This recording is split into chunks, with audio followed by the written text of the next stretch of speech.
silahkan dibuka. Baik, innal hamdalillah nahmaduhu wa nasta'inuhu wa nastaghfiruh wa na'udzu billahi min syururi anfusina wa sayyiati a'malina may yahdihillahu fala mudhillalah wa may yudlil fala hadiyalah. Asyhadu an la ilaha illallah wa asyhadu anna Muhammadan abduhu wa rasuluh alladzi la nabiyya ba'dah amma ba'd. Puji serta syukur, mari sama-sama kita panjatkan kehadirat Allah Subhanahu wa Ta'ala, yang mana atas limpahan nikmat serta karunia-Nya kita dapat berkumpul dalam eh, forum rutinan JIB ini ya. Insya Allah pada malam hari ini bersama Al Ustadz Arif Wibowo. Beliau ini adalah pendiri di Labda Ki Ageng Henis, ya. Labda itu Laboratorium Dakwah. Beliau tinggal di Boyolali dan telah menulis beberapa karya yang konsentrasinya mengenai dakwah Islam di Tanah Jawa. Insya Allah pada malam hari ini kita akan menyimak paparan beliau tentang naskah Darmo Gandul. Nah, tentang apakah itu? Nah, tidak berpanjang kalam, kita langsung serahkan kepada beliau. Mangga Ustadz Arif Wibowo untuk waktunya. Bismillahirrahmanirrahim. Assalamualaikum warahmatullahi wabarakatuh. Alhamdulillahirabbil alamin wassalatu wassalamu ala asyrofil mursalin wa ala alihi washabihi ajmain amma ba'du. Jadi sebetulnya mungkin ini dari tidak sengaja ya. Akhirnya saya diminta oleh Mas Begi untuk ngisi rutinan CIB ini karena kebetulan beberapa waktu yang lalu saya nulis serial tentang Darmo Gandul di Facebook. Apakah Darmo Gandul itu Jawanisasi atau Kristenisasi? Nah, kemudian saya dikontak Mas Begi untuk membincang masalah ini di forum rutinannya CIB. Jadi mengapa Darmo Gandul ini menarik? Karena Darmo Gandul ini narasi yang di kalangan eh, di kalangan pegiat medsos mungkin tidak asing ya. Ada banyak influencer atau TikTokers atau pegiat media sosial lain yang sering mengangkat masalah ini dan sering disebut sebagai kisah rahasia tanah Jawa. Jadi dan menariknya juga kalau di lapangan Darmo Gandul ini adalah narasi yang telah mengalami reifikasi sehingga dia sudah menemukan bentuknya. Jadi kalau saya ke Desa Sepi, Dukuh Sepi di Desa Njerakah, Kecamatan Selo, Kabupaten Boyolali itu ada penganut aliran kepercayaan yang aliran kepercayaannya itu bernama Darmo Gandul. Pusatnya di Klaten pada pokoknya. Dan jumlahnya cukup lumayan, ada 30-an orang. Jadi narasi Darmo Gandul ini ternyata bukan hanya menjadi narasi yang berlalu begitu saja, tetapi mewujud menjadi suatu bentuk keyakinan pada beberapa kalangan masyarakat di Jawa. Ada yang secara eksplisit dia menyebutkan eh, eh, kelompoknya sebagai kelompok penganut ajaran Darmo Gandul, ada juga yang inti dari ajaran Darmo Gandul itu menyebar di berbagai aliran penghayat. Jadi misalkan ketika sidang BPUPKI, Mr. Wongsonegoro itu mendekati Profesor Kahar Muzakir ya, yang dia menyatakan, Tuan kalau Jawa ini beda karena Jawa ini punya sejarahnya sendiri, punya spiritualitasnya sendiri, dan kemudian Mr. Wongsonegoro ini terkenal sebagai Ketua Badan Koordinasi Kebatinan Indonesia yang dalam pidatonya di tahun 1950 dia menyatakan bahwa 500 tahun setelah kematiannya maka Majapahit akan bangkit lagi. Jadi ternyata narasi Darmo Gandul itu mempengaruhi banyak orang. Kalau Buya Hamka menyebutkan narasi-narasi seperti ini pada masa era pertarungan ideologi antara kelompok nasionalis Islam dan komunis memperebutkan suara di kalangan akar rumput, narasi ini juga masuk ke kalangan kaum abangan, terutama pengikut PKI. Nah, tentu menjadi menarik isi dari Darmo Gandul tersebut gitu. Nah, kemudian eh, saya ingin eh, mengenalkan dulu mengapa disebut Darmo Gandul. Jadi kalau saya pakai pendekatannya Durkheim itu Darmo Gandul itu sebenarnya seperti kondisi anomi ya, kondisi di mana eh, tatanan lama itu sudah hancur, kemudian tatanan baru masuk, tetapi dia belum begitu kokoh. Jadi orang itu sudah meragukan tatanan lama, tetapi dia belum begitu yakin dengan tatanan baru yang terbentuk, sehingga keyakinannya itu bersifat menggantung. Maka disebut sebagai Darmo Gandul, kebenaran yang menggantung. Nah, kebenaran yang menggantung ini di tanah Jawa digambarkan oleh Tarung Gandul terjadi akibat orang Jawa itu meninggalkan agama lama yaitu agama Siwa Buddha, agama Budi, ya, dan kemudian masuk ke Islam, gitu ya. Dan sebetulnya dia sudah mencoba untuk berislam dengan baik, tetapi dia tidak menemukan kebenaran di dalam agama barunya itu sehingga dia itu seperti menggantung gitu ya. Jadi ini nanti ada catatan percakapan tulisan dari Kiai Kalamwadi gitu ya, yaitu awal mula tumbuhnya manusia-manusia Darmo Gandul di tengah masyarakat Jawa pasca kehancuran Majapahit. Itu maka kemudian banyak orang mempelajari Darmo Gandul itu untuk mencoba mencari tahu sebetulnya Jawa yang murni, Jawa yang asli itu seperti apa dan bagaimana peran Islam di dalam memundurkan tanah Jawa. Itu tema utama dalam Darmo Gandul. Jadi ada beberapa bagian yang menyebabkan suasana Jawa dalam kondisi seperti itu. Yang pertama adalah serangan Demak ke Majapahit, yang kemudian masuk Islamnya Prabu Brawijaya, dan kemudian nanti pengasuh Prabu Brawijaya yaitu Sabto Palon dan Yogenggong itu tidak terima, dan kemudian nanti dia meramalkan akan episode bangkitnya kembali Majapahit, dan pada kalangan tertentu itu diikuti dengan kata yang cukup ini ya, cukup cukup sangar, tumbesing santri tanah Jowo. Dan ada percakapan-percakapan di dalam Dharma Gandul ini yang menarik saya karena di situ bukan hanya berbincang antara Islam dengan Buddha, Islam dengan Siwa Buddha, agama lama, tetapi juga Kristen masuk di dalamnya. Bahkan porsi pembahasan Kristen ini cukup besar di dalam Dharma Gandul ini.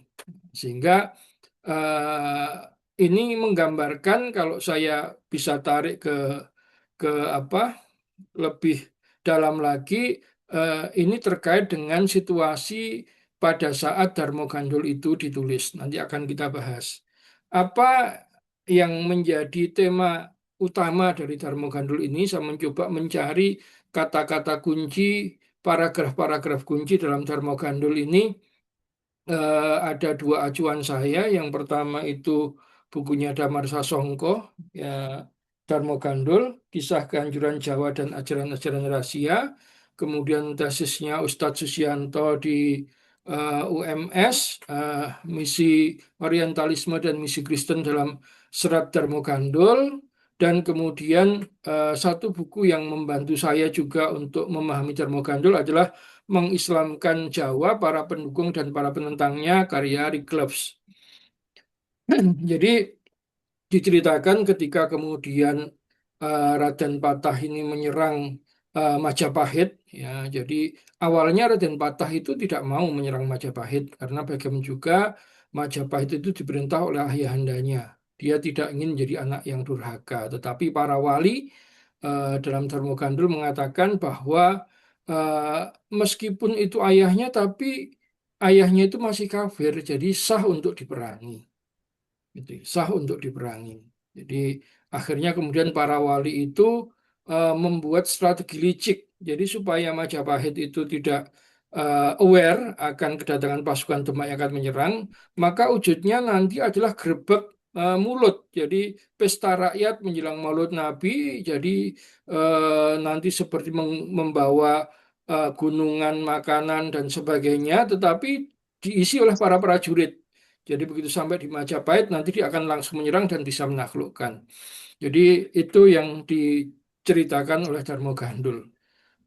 Sehingga akhirnya ketika kemudian setelah berhasil mengalahkan ayahnya, Raden Patah ini kemudian pergi ke eh, Ngampel, ya, dia bertemu dengan Nyai Ngampel, dan Prabu Brawijaya dikisahkan dia tidak mati, tetapi dia pergi meninggalkan istana dengan hati yang sangat terluka. Bagaimana tidak, anaknya yang selama ini dikasihinya kok tega-teganya menyerang dia, ya, tega-teganya menyerang dia. Dan kemudian oleh Bunyai Ngampel, Raden Patah ini anukan di apa? Dinasihati, kamu itu kenapa bisa jadi anak durhaka? Ya, dan ingat, anak durhaka itu pembalasannya sangat, karmanya sangat besar. Kamu ingat kisah tentang Absalom, anaknya Raja Daud, yang dia itu mengkudeta ayahnya dan dia akhirnya mati ketika naik kuda, kemudian kepalanya itu menggantung di pohon, ya, terbak pohon dan menggantung. Kemudian ada lagi kisah anak durhaka, yaitu Prabu Dewoto Cengkar. Prabu Dewoto Cengkar ini juga eh, orang yang durhaka kepada ayahnya dan akhirnya dia dikutuk menjadi manusia kanibal yang memakan suka makan daging manusia. Sehingga kemudian datang Sang Aji Soko dari India, seorang Brahmana dari India, yang kemudian dia menuju Dewoto Jengkar, dia meminta tanah sebesar luas jubahnya saja, tetapi kemudian jubah itu membesar sampai akhirnya Dewoto Jengkar itu terpojok masuk ke laut dan dia berubah menjadi buaya putih. Dan kemudian ada satu lagi kisah raja di tanah Jawa yang juga mengalami nasib yang sama karena menjadi anak yang durhaka. Akhirnya Raden Patah ini menyesal dan dia kemudian mencari ayahnya. Di satu sisi, Prabu Brawijaya V itu akhirnya merasa dongkol dan kemudian dia itu berkata, waktu itu dia diikuti oleh dua pamomong, ya, dua punakawan, orang yang senantiasa menyertainya kemana beliau berangkat, yaitu Sabdo Palon dan Noyoginggong. Dan diceritakan Sunan Kalijogo juga menyusul mencari Prabu Brawijaya ini. Nah, pada awalnya Prabu Brawijaya V ini merasa dendam sehingga dia mengatakan dia akan meminta bantuan kepada sekutu-sekutu Majapahit yang ada di Klungkung, Bali, yang ada di Palembang, dan di tempat lain. Bahkan dia akan minta kepada Adipati Palembang untuk minta bantuan kepada Kaisaran di Tiongkok, di Cina, karena dia yakin bahwa Cina itu masih mengakui kebesaran Majapahit sehingga akan bisa membantu merebut kembali tahta kerajaan. Nah, Sunan Kalijogo waktu itu kemudian merasa, wah, kalau ini sampai terjadi maka Jawa akan mengalami kehancuran yang kedua kalinya. Maka dia kemudian meminta Prabu Brawijaya V itu untuk mengikhlaskan kekuasaannya. Beliau sudah tua, sudah saatnya mandito. Dan bahkan Sunan Kalijogo ini mampu mengajari Islam kepada Prabu Brawijaya V, dan akhirnya Prabu Brawijaya V ini masuk Islam. Ya. Nah, masuk Islamnya Prabu Brawijaya V ini, ya, ini eh, mengecewakan Sabdo Palon dan Nyogenggong yang masih eh, ngugemi atau setia kepada ajaran leluhur. Dia kemudian tanya, kenapa Prabu Brawijaya V itu kok masuk Islam tanpa memberitahu Sabdo Palon Noyogenggong, gitu ya. Padahal Sabdo Palon dan Noyogenggong ini adalah orang kepercayaan para dewa yang ditugaskan untuk menjaga tanah Jawa. Jadi Sabdo Palon dan Noyogenggong lah yang selama ini membersamai raja-raja Jawa sehingga raja-raja Jawa tersebut itu memperoleh kejayaan. Dan kemudian dia bilang, yen paduka sang nata kirang percaya, kalau Anda Prabu Raja kurang percaya, itu sudah disebut dalam Serat Jawi. Cerita tentang Manik Moyo, ya, Kang Karyo Kawah Wedang Inggile Mahameru. Jadi eh, Kang Karyo Kawah Wedang Inggile Mahameru ini punika punika amba. Jadi yang ini punika hamba. Jadi ini kadang-kadang tulisan di di di yang Damar Sasongko ini saya melihat ada beberapa kata Jawa yang malah terganti dengan bahasa Melayu, bahasa Indonesia. Mungkin salah ketik atau bagaimana. Itu ya. Eh, kalau Paduka tidak percaya, eh, sudah tertulis dalam Selat Jawa Kitab Manik Moyo. Kalau kawah wedang yang ada di puncak Gunung Mahmeru itu yang buat ya saya. Jadi ceritanya waktu itu, waktu niku Siti Tanah Jawa sabenri gonjang-ganjing. Pada saat itu tanah Jawa itu masih labil, sering gempa bumi. Sing genging dahono kang neng dasar pratala sadyan ulun entuti. Jadi akhirnya yang kemudian menciptakan kawah gunung berapi itu karena daerah tersebut itu saken tuti, gitu ya. Jadi nah, saya bukakan 97.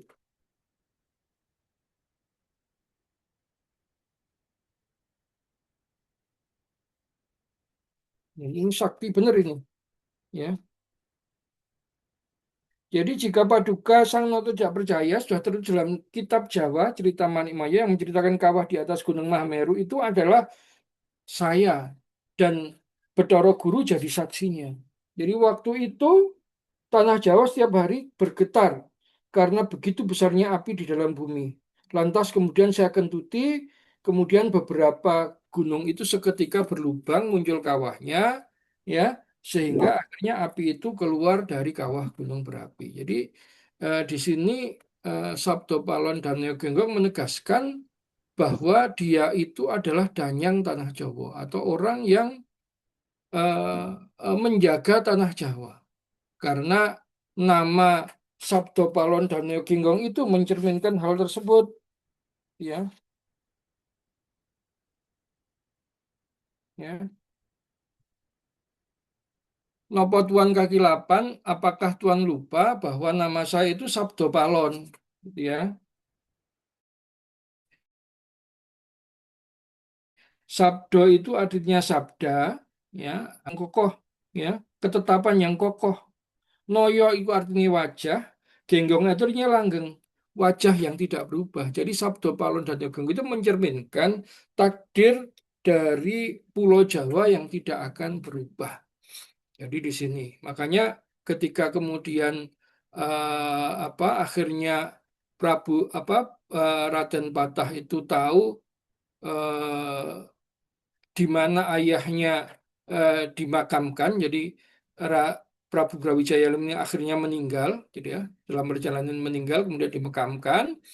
Karena kata Sabdo Palon dan Genggong, Anda itu sudah berubah jadi Islam. Jadi Anda tidak bisa mukso. Mukso itu kalau dalam tingkatan tertinggi spiritualitas agama lama itu artinya masuk ke nirwana tanpa melalui proses kematian. Anda sudah masuk Islam, Anda terikat dengan badan Anda. Jadi Prabu Brawijaya V itu akhirnya dikubur, tidak dibakar. Nah, kemudian Pak Raden Patah dikisahkan dia mengunjungi makam ayahnya karena merasa menyesal, dan kemudian pada saat dia mengunjungi makam ayahnya itu ada suara gaib yang eh, menghardiknya, gitu ya. Telas kabeh tresno ingsun mring siwi, telah habis kasih sayangku kepada anak yang sudah saya enak-enakan makan dan tidur, gitu ya. Kemudian punya istri bersenggama. Dene gajah ginetak lir kucing. Kok ada gajah diketak seperti kucing? Ya, Eh, maksudnya Demak menghancurkan Majapahit yang besar. Nadyan mati toto kelairane, ya, meskipun mati dalam tata lahirnya, lah eling-eling tembe, tapi ingat-ingatlah nanti yen wis ono agama kawruh. Jadi kalau dalam catatannya Damar Sasongko tidak ada kata ono, yen wis agama kawruh. Kalau dalam kutipan terbitan Sati Budi yang dikutip Ustadz Susianto ada ono, ya, jadi wis ono yen wis ono agama kawruh. Jadi kalau nanti sudah ada agama kawruh, ingsun males wong Islam benjing, saya akan membalas orang Islam nanti. Sun ajar weruh nalar, saya ajari tentang apa itu nalar, eh, nalar bener lan luput. Apa itu nalar yang benar dan nalar yang salah? Pranataning Mengku Projo, bagaimana cara mengatur negara, mangan babi kadyo zaman Majapahit.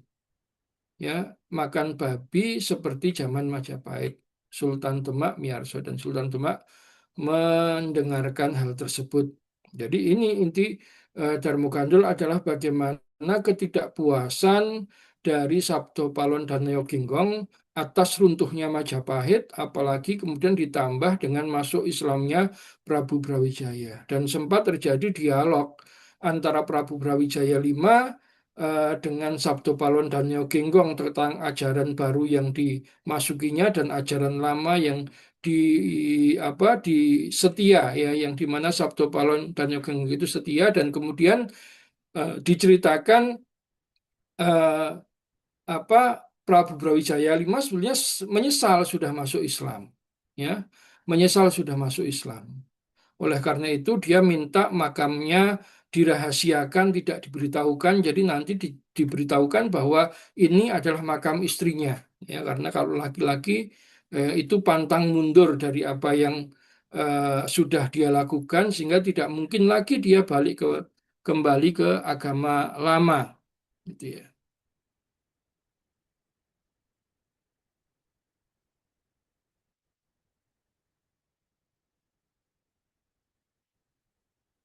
Nah, eh,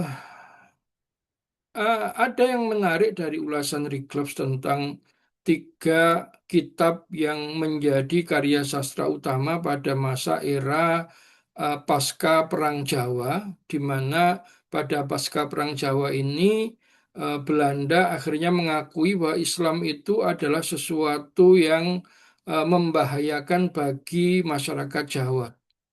Ya, masyarakat Jawa. Dan sebetulnya ini sudah ditangkap oleh Raffles jauh sebelumnya. Jadi kalau kita berbicara tentang bagaimana upaya untuk memisahkan Islam dari masyarakat Jawa, identitas Islam dari masyarakat Jawa itu sudah dimulai dengan pada masa Raffles. Ketika Raffles itu kemudian melakukan penggalian-penggalian arkeologis dan melakukan restorasi atas peninggalan-peninggalan pra-Islam yang ada. Jadi Borobudur, Prambanan itu dibangun pada masa Raffles. Dan ada satu tujuan juga Raffles dari sana setelah kemudian orang Jawa itu terpecah dan kembali menengok agama lama, maka Raffles menyodorkan agama baru yang yaitu Kristen. Karena itu kalau kita lihat sejarahnya, yang pertama kali mengirimkan misionaris untuk melakukan kristenisasi kepada masyarakat Jawa itu bukan VOC. VOC memang melakukan kristenisasi di Indonesia Timur, di Sulawesi, di Maluku, itu ada gerakan misi di sana. Tetapi di Jawa dia sangat berhati-hati. Karena Jawa ini meskipun masyarakatnya abangan, tetapi keterikatan emosionalnya terhadap Islam itu sangat kuat sehingga tidak berani. Dan yang pertama kali mengirimkan misionaris untuk mendakwai Kristen pada orang Jawa itulah Raffles. Makanya gereja tertua di Jawa itu nanti gereja Baptis yang berasal dari Inggris, bukan Gereformat Belanda, ya. Nah, apa kata Rick Klops dalam buku ini? Jadi eh, di antara kaum priayi itu bahkan tumbuh sentimen anti-Islam bahwa peralihan keyakinan ke Islam adalah sebuah kesalahan peradaban dan bahwa kunci kepada modernitas yang sesungguhnya terletak pada penghubungan pengetahuan modern ala Eropa dengan restorasi budaya Hindu Jawa. Islam dipandang sebagai penyebab mundurnya wujud paling agung dari kebudayaan Jawa tersebut, yaitu Kerajaan Majapahit. Jadi dalam narasi di Darmo Gandul ini memang kemudian nanti digambarkan Islam ini sebagai kekuatan perusak dari kejayaan Majapahit. Jadi para wali ini adalah kelompok penghasut yang berwatak seperti tikus, ya. Tikus iku watake kriket ngriket lama suwe-suweyan dan umbar ngredo, ya. Jadi tikus itu sukanya memakan sedikit demi sedikit, tetapi lama-lama kalau dibiarkan saja dia bahkan menghabis-habiskan, ya. Jadi para ulama Arab itu dulu datang ke tanah Jawa itu cuma badan saja, dia nggak bawa apa-apa, ya. Kemudian dia menghadap kepada sang raja, minta penghidupan, dikasih fasilitas, ya. Akhirnya jadi orang yang gemuk, yang makmur, tetapi setelah dia makmur itu dia membalasnya dengan air tuba. Jadi di situ para wali itu, makanya dalam Dharma Gandul para wali itu digambarkan dengan walian, yaitu orang yang membalas air susu dengan air tuba. Selain berwatak tikus, ada lagi digambarkan para wali itu seperti sarang tawon. Sarang tawon itu kalau dalam bahasa Jawanya tolo, itu dari kata mentolo. Jadi para wali itu orang yang mentolo itu tega, raja tega, ya, raja tega. Jadi termasuk dia itu nanti akhirnya menghancurkan orang yang sudah memberi penghidupan dia, itu ya, yaitu Majapahit.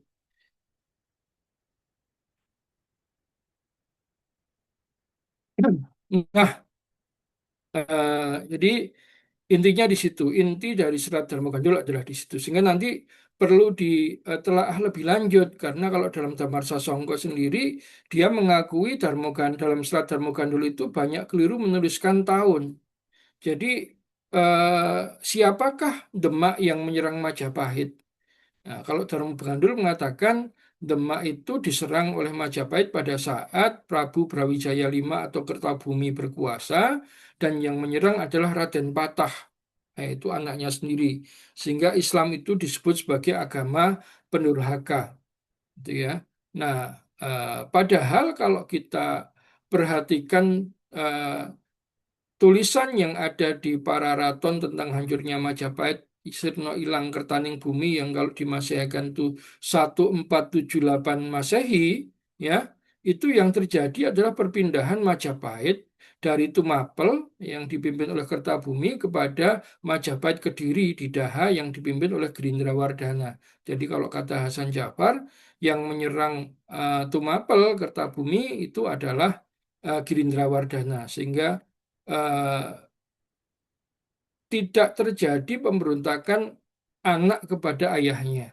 Jadi kalau tak kata Agus Sunyoto dalam buku Atlas Wali Songo, pada tahun itu Demak berdiri, Majapahit berdiri, dan tidak ada kisah konflik di antara keduanya. Nah, serangan Demak kepada Majapahit itu terjadi ketika kemudian Majapahit sudah pindah ke Kediri dan pasca Gerindrawardana, karena nanti pada tahun 1886 1486 ya, itu Gerindrawardana dikudeta oleh patihnya, itu Patih Udara, dan kemudian Patih Udara ini meminta bantuan Portugis untuk melawan raja-raja Islam, dan dari situlah kemudian Demak menyerang Majapahit. Jadi yang diserang oleh Demak itu Majapahit yang ada di Kediri. Dan ini saya temukan dalam beberapa buku yang justru bukan tentang sejarah Jawa. Dalam buku sejarah gereja di Indonesia, ya, tulisan dari Muller Kruger ini saya temukan juga. Jadi ceritanya memang raja-raja kafir, maksudnya raja-raja Hindu itu memang meminta bantuan Portugis karena mereka tidak ingin dijajah oleh Demak, tidak ingin dijajah oleh raja-raja Islam, sehingga mereka minta bantuan orang kulit putih, yaitu Demak. Ya, sebagaimana dilakukan oleh Prabu Udara. Jadi Muller Kruger menyebutkan yang meminta bantuan Demak itu yang minta bantuan Portugis adalah Prabu Udara pada tahun 1512. Dia hal yang sama saya temukan dalam buku Indonesianisasi Gereja Katolik karya Pater Hubulars tentang permintaan bantuan Prabu Udara kepada pasukan Portugis untuk menghadapi raja-raja Islam yang waktu itu melakukan ekspansi ke tanah Jawa. Jadi eh, ini yang nanti perlu untuk dibicarakan lebih lanjut, karena kalau narasi tentang yang benar ini, ya, kalau narasi penyerangan Demak kepada Majapahit adalah Majapahit yang ada di Kediri, dan kemudian pada masa Raden Patah itu tidak terjadi penyerangan ke Majapahit, maka semua argumentasi Darmo Gandul akan runtuh. Makanya kalau apa? Kalau Damarsa Songko itu ikut pendapat. Jadi memang ada dua kali serangan kepada Majapahit, yaitu pada masa Raden Patah itu menyerang Majapahit yang ada di Tumapel, menyerang ayahnya sendiri Kertabumi, dan kemudian pada masa pemerintahan Pati Yunus di bawah pimpinan Sunan Kudus itu menyerang Majapahit yang ada di Kediri. Nah, itu situasi gonjang-ganjingnya tanah Jawa dimulai dari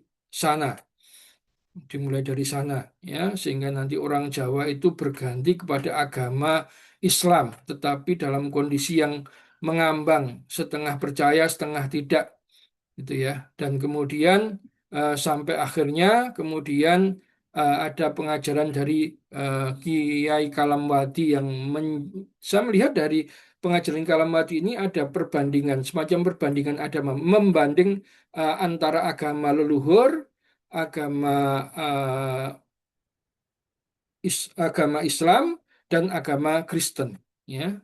Jadi ini kembali kepada lamun elingenlah yen wis ono agama kawruh, ya, besok bakal tak balas. Jadi ingatlah kalau sudah ada agama kawruh besok akan orang Islam itu akan saya balas. Nah, kata kawruh ini menarik karena memang muncul beberapa kali dalam Dharma Gandul. Jadi dia menyebutkan Bopo Adam dan Babu Kowo, ayah Adam dan ibu Hawa ini beda-beda ceritanya. Kalau di dalam agama Islam disebutkan dia memakan buah huldi. Kalau di dalam agama Kristen dia itu disebutkan memakan pohon kawruh. Jadi dia hukum karena memakan pohon pengetahuan. Sedangkan kalau dalam agama Budi, agama lama itu mereka memakan buah budi. Jadi nanti intinya adalah kalau agama Islam itu adalah agama pengendalian jasmani saja, ya. Tentang bagaimana dia harus masih terikat kepada syariat-syariat badan, ya, syariat-syariat badan, sholat menghadap ke barat harus jengkang-jengking dan sebagainya. Meskipun Sunan Kalijogo juga menjelaskan apa itu syariat, hakikat, dan makrifat. Tetapi Islam itu digambarkan sampai tahap tarekat. Dan kemudian kalau pohon kawruh atau pohon pengetahuan itu orang yang makan pohon kawruh, pohon pengetahuan itu akan luas pengetahuannya, gitu ya. Sedangkan orang yang memakan buah holdi, buah budi, itu akan memunculkan kesadaran tertinggi spiritualitas dalam dirinya. Tapi yang menarik itu bukan perbandingan yang sifatnya itu imbang gitu ya, karena nanti ada agama-agama yang disebut dengan pujian, ya, atau bahasa yang netral, dan ada istilah yang disebut dengan bahasa peyoratif yang sangat buruk. Misalkan ini, bagaimana Sunan Kalijogo itu menjelaskan tentang Islam kepada Prabu Brawijaya V itu dengan menggunakan istilah-istilah yang dekat dengan kecabulan. Kalau kata Damar Sasongko ini untuk menjelaskan kepada penganut Siwa Buddha yang menganut tantrisme gitu ya. Dari itu memang bahasa-bahasa simbol lingga yoni dalam kesadaran religius orang Jawa pada saat itu. Tetapi kalau dalam batin saya tidak akan susah kita membayangkan seorang ulama itu menggunakan istilah-istilah seperti ini untuk menjelaskan Islam, gitu ya. Tegese nami saringat, jadi tegese atau yang dinamakan saringat, ya, atau syariat itu yang sare ngadeg kang wadi. Jadi kalau dalam terjemahnya Pak Rasidi, mungkin sumbernya lain dengan Damar Songko itu lebih lebih eksplisit bahasanya. Yang sare wadine jengat, atau kalau tidur itu kemaluannya berdiri. Tarekat taren mring garwo. Jadi kalau tarekat itu bertanya kepada istri karena sama-sama nafsu, ya, kemudian tetapi dia tetap harus minta persetujuan istri, gitu ya, dan kemudian dilakukanlah persetubuhan antara suami dan istri tersebut. Jadi kita membayangkan agak susah membayangkan seorang ulama meskipun waktu itu pemahaman masyarakat Jawa yang bertumbuh pada kesadaran kosmos lingga dan yoni itu kemudian memakai istilah-istilah ini untuk menjelaskan tentang apa itu syariat, tarekat dan hakikat. Ya, nah, ini kalau yang di apa diutip oleh Pak Rasidi. Ya, ya. Jadi dinamakan syahadat syariat yen sare, ya kalau sare kemaluannya jengat berdiri. Ada peranan lain yang dihubungkan dengan syariat yaitu tarekat, hakikat dan marifat. Tarekat artinya taren bertanya untuk minta persetubuhan pada istrinya. Hakikat itu bersama-sama selesai sehingga laki dan wanita itu harus rukun. Ya, makrifat artinya mengerti, mengetahui syarat pernikahan dan kalau di dalam Islam itu boleh dilakukan siang hari juga.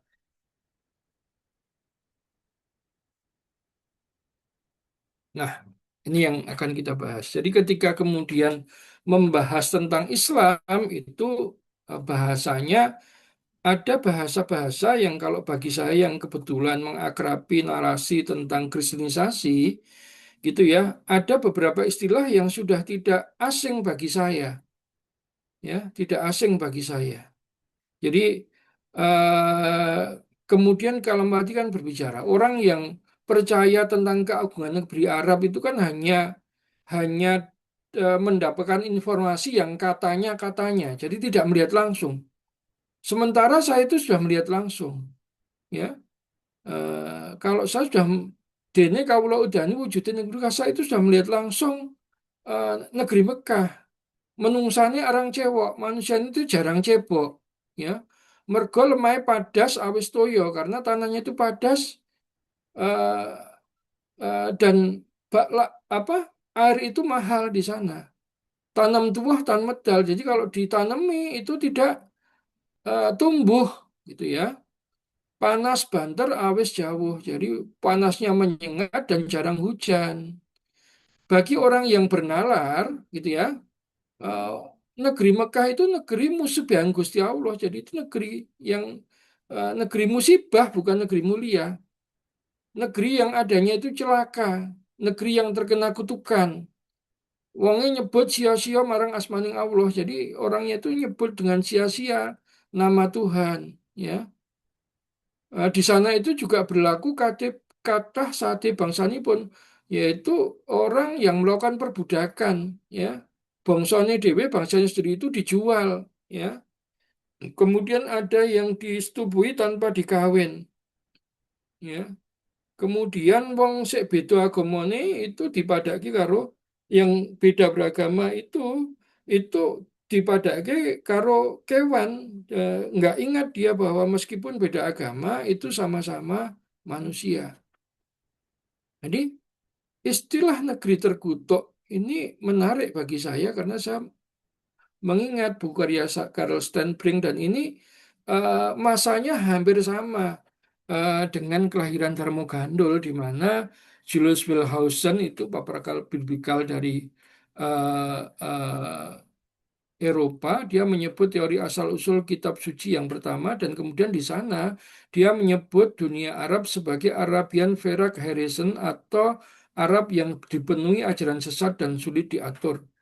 Arab negeri yang terkutuk itu pada tahun itu menjadi sesuatu yang apa ya populer di kalangan misionaris Kristen. Jadi kalau dilihat sejarahnya kan Arab itu sudah coba ditaklukkan sejak abad kedua Masehi melalui Suriah maupun Mesir. Tetapi itu gagal sampai abad ke-7. Ya, sampai ketika Rasulullah lahir itu belum ada gereja Arab, belum ada Kristen Arab. Kekristenan itu diwakili dengan perwakilan gereja ada keuskupan. Itu belum ada Kristen Arab. Sudah ada orang Kristen beragama Arab, tetapi belum ada Kristen Arab. Nah, kemudian mereka dikagetkan lagi karena ternyata kemudian Nabi Muhammad itu mengaku mendapat wahyu langsung dari Tuhan dan kemudian menggunakan kitab yang berbahasa Arab. Sehingga dari sinilah orang Kristen menganggap eh, eh, agama yang dibawa oleh Nabi Muhammad itu adalah Arabisme dan atau Muhammadanisme. Ya, jadi dia agamanya orang Arab karena menolak untuk tunduk kepada gereja-gereja yang sudah ada. Dan di situ istilah Islam sebagai agama terkutuk cukup populer saya. Kemudian ada juga yang cukup populer di benak saya. Marang Mekah perlu munggah kaji. Ya. Datang ke Mekah untuk naik haji, Prapteng Mekah nembah Tugu Selo. Jadi setelah sampai di Mekah, itu menyembah Tugu Batu. Kaya Cina nembah Pekongi. Jadi seperti orang Cina menembah Pekong, patung Pekongnya. Ya, yang terima nembah watu, kalau cuma menyembah batu, lebih baik munggah ing Ardi Merapi, lebih baik naik ke Gunung Merapi. Di sana banyak batu. Berarti Hiasannya yang agung, batu yang merupakan ciptaan yang maha agung. Yang nerimo kembah kuburan, kalau cuma mau menyembah kuburan, ya, nora kurang, nora kurang neng sajroning tanah Jawi, ora kurang di tanah Jawi itu ya, itu adalah para aulia Raja Buddha yang petilasannya bisa disembah kalau mau nyembah kuburan. Jadi bagaimana citra Islam itu digambarkan sedemikian rupa dalam Dharma Gandul, ya. Nah, ini menarik karena begini, tahun 70-an itu Buya Hamka kedatangan seorang dokter muda, jadi Buya Hamka waktu itu sakit, diobati oleh seorang dokter muda dan kemudian eh, Buya Hamka, dokter itu bertanya kepada Buya Hamka, Tuan Hamka, mengapa orang Islam itu melarang menyembah berhala? Padahal orang Islam itu sendiri itu adalah penyembah batu besar, batu hitam yang ada di Mekah. Kita semua kalau sholat itu menghadap batu hitam yang ada di Mekah tersebut. Dan ini dokter ini orang Abangan. Dan kemudian dijawab oleh Buya Hamka apa bedanya kiblat dengan berhala. Nah, tahun 90-an narasi tentang orang Islam menyembah batu hitam itu muncul lagi. Waktu dari eh, penulis anonim namanya Dokter Haji Amos. Dia menulis satu risalah kecil tentang ibadah haji yang intinya menunjukkan bahwa orang haji itu menyembah batu hitam yang ada di Mekah dan itu kemudian disebarkan oleh para misionaris di tanah Jawa. Jadi pemilihan-pemilihan tema Islam dan kekristenan dalam Dharma Gandul ini menunjukkan penulisnya itu paham isu-isu sensitif antara Islam dengan Kristen. Jadi bukan orang biasa. Dia yang pertama ya dia bisa cerita tentang Absalom. Kemudian dia cerita bahwa Prabu Brawijaya itu orang yang lemah karena dia masuk Islam itu selain ajakan dari Sunan Kalijogo, dia itu juga tunduk kepada perempuannya istrinya yang berasal dari Campa ya, yang beragama Islam. Jadi dia laki-laki tapi takut istri gitu ya. Nah, itu seperti Nabi Sulaiman yang kemudian dia akhirnya mati dalam keadaan kekafiran. Dalam Alkitab Perjanjian Lama kan seperti itu karena dia ikut menyembah berhala, salah satu istrinya itu adalah penyembah berhala dan dia mengikuti istri yang penyembah berhala tersebut. Nah, itu menunjukkan kelemahan seorang Brawijaya Lima. Jadi pemilihan tema-tema dalam Dharma Gandul tentang relasi Islam Kristen ini menarik karena tema-tema ini merupakan tema-tema yang sampai sekarang bahkan masih saya dengar tentang hal itu. Jadi penulisnya itu bukan hanya sekedar membaca kitab Bible, ya sudah pernah membaca Bible karena paham kisah Sulaiman, kisah Absalom, ya tetapi dia juga paham kontestasi antara Islam dengan Kristen. dari kafe lagi. Nah, kemudian tentang agama Nasrani ini, Sudah. kang diarani agama Nasrani atau yang disebut agama Nasrani itu tegese sarana ngabekti. Maksudnya sarana untuk berbakti teman marang pangeran yang benar-benar kepada pangeran orang nganggo nembah berhala tidak memakai menyembah berhala mung nembah nembah marang Allah tetapi hanya menyembah kepada Allah awit kang mujudke mengkono kasebat ing kitab Amya karena seperti itulah yang ada dalam kitab Amya. Tetapi di buku Damar Sasongko saya menemukan ada dua versi di sini.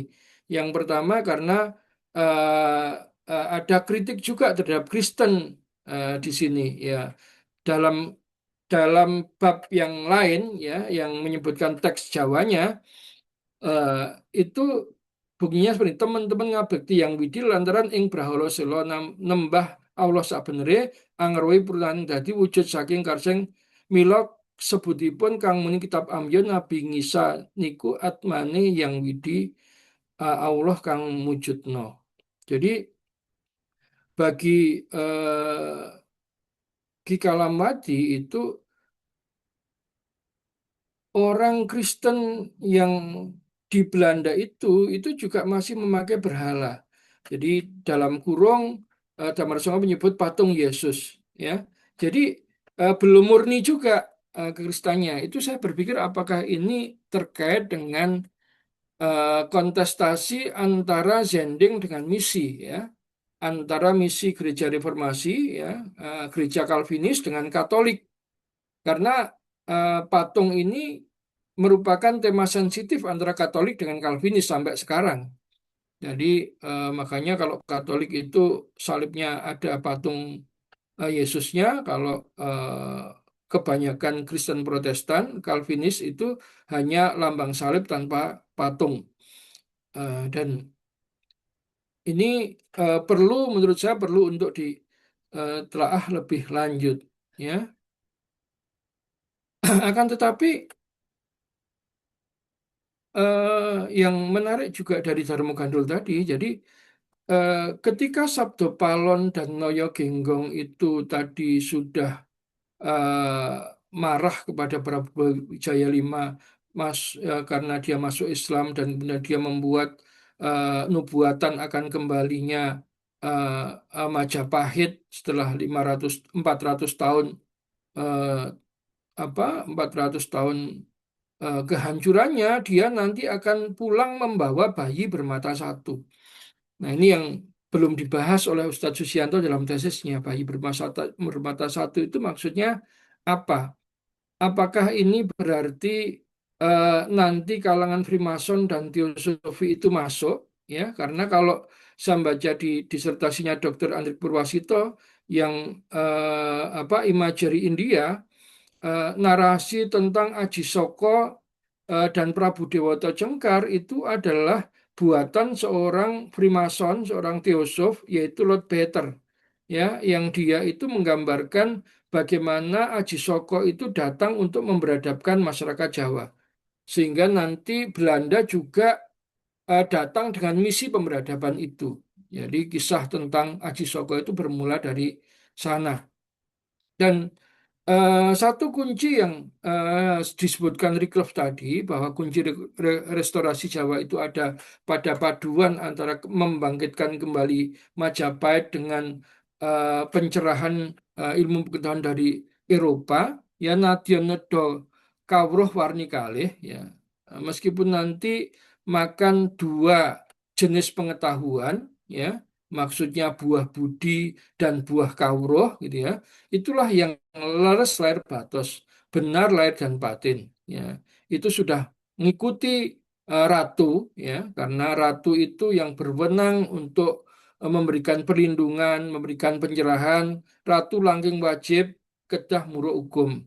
Jadi di sini sudah disebutkan di Darmo Gandul bahwa eh, ratu itu punya kewajiban. Ratu di sini disebutkan ratu itu beragama Kristen. Jadi kalau sudah menganut agama Kristen itu menganut agamanya ratu, sementara menganut agama Budi itu menganut agama leluhur. Dan di antara keduanya mempelajari keduanya, menepati keduanya itu tidak masalah. Eh, Sehingga tadi disimpulkan Recluse tadi bahwa kunci dari kebangkitan kembali Jawa itu adalah restorasi kejayaan politik Majapahit yang digabung dengan pencerahan dari pengetahuan yang berasal dari orang-orang Eropa. Di masih ada lagi narasi-narasi tentang Darmo Gandul dan Gadoloco di dalam serat Darmo Gandul, antara lain yang Jadi gini, lalu kepada siapa serat Darmo Gandul dan Gatholoco ini ditulis, untuk siapa? Gitu ya, untuk siapa? Jadi Perang Jawa itu memang menimbulkan kerugian yang luar biasa bagi Belanda, ya, bagi Belanda. Jadi kurang lebih dia bisa membayangkan betapa dahsyatnya perlawanan orang Jawa ketika dia sudah diajak untuk membela agama. Di kubu Pangeran Diponegoro itu ada 200.000 orang yang terbunuh, ya berarti itu separuh penduduk kota Yogyakarta pada masa itu. Di pihak Belanda itu ada 8.000 prajurit Eropa yang terbunuh dan 7.000 prajurit pribumi pro Belanda yang terbunuh. Dan kemudian Belanda menanggung hutang sebesar 20 juta gulden akibat perang tersebut, sehingga digambarkan eh, Belanda itu sampai hampir bangkrut karena perang Jawa. Dan kemudian apa?